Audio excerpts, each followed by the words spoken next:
Eurostat data has revealed that Eurozone retail sales grew just 0.1% in November, falling short of the expected 0.4%. This modest increase follows a 0.3% decline in October, highlighting ongoing weak consumer demand across the currency bloc. On an annual basis, sales grew 1.2%, but the rate continued its downward trend for the second consecutive month. Growth was driven solely by food and fuel sales, as non-food items saw a 0.6% drop. Germany and Spain reporting significant monthly declines, partially offset by better performances in other countries.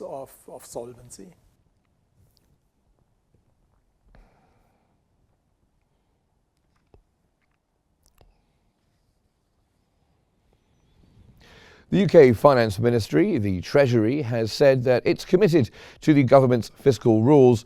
Its commitment to the government's fiscal rules was non-negotiable. In a statement issued on a day of market turmoil for the pound and British bonds, rising borrowing costs challenged Finance Minister Rachel Reeves' plans to issue billions in bonds this year to fund public services and growth initiatives while limiting debt and spending. The ministry emphasised that UK debt is the second lowest in the G7 and reiterated confidence in the Office for Budget Responsibility's fiscal forecasts. On Wednesday, 10-year bond yields reached their highest since 2008, while 30-year yields hit a 26-year peak. I'm at St George's Hospital in South London today to announce some of the investment. The Federal Statistics Office has reported that German exports rose by 2.1% in November, surpassing expectations of 2%. While exports to EU countries fell by 1.7%, those to non-EU markets surged by 6.9%. Notably, exports to the US jumped by 14.5%, and shipments to the UK rose by 8.6%.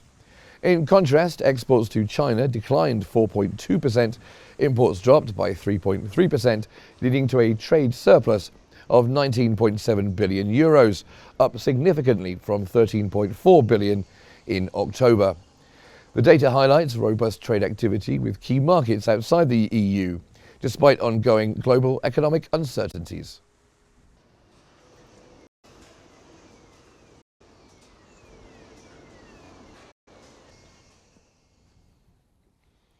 Also, the Federal Statistics Office has reported that industrial production in Germany increased by 1.5% in November, outperforming analyst expectations of 0.5%. However, production remains 8% below pre-Ukraine conflict levels and 15% below its 2017 peak. The rebound in industrial activity comes amid declining industrial orders, which fell by 5.4% in November, reflecting weak demand. Experts warn that structural challenges and subdued global demand could limit the sector's growth in the coming months, with risks of stagnation or contraction persisting.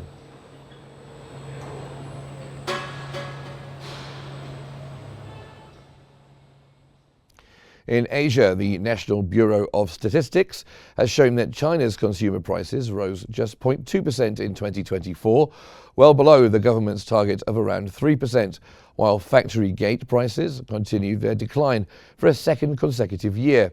The weak demand, driven by job insecurity and struggling housing market and external pressures like tariff threats from the US, has contributed to this trend, despite China's stimulus efforts.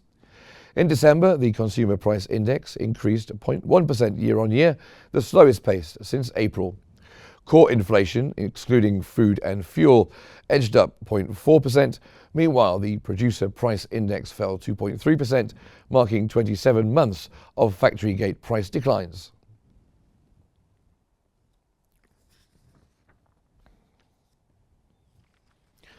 Nigeria and China have agreed to deepen cooperation in clean energy, defense and finance, with China offering support for Nigeria's panda bonds to fund infrastructure. During a visit to Nigeria, Chinese Foreign Minister Wang Yi highlighted the strengthening of bilateral ties, which have evolved into a comprehensive strategic partnership. Wang also expressed China's willingness to consider expanding a currency swap agreement with Nigeria.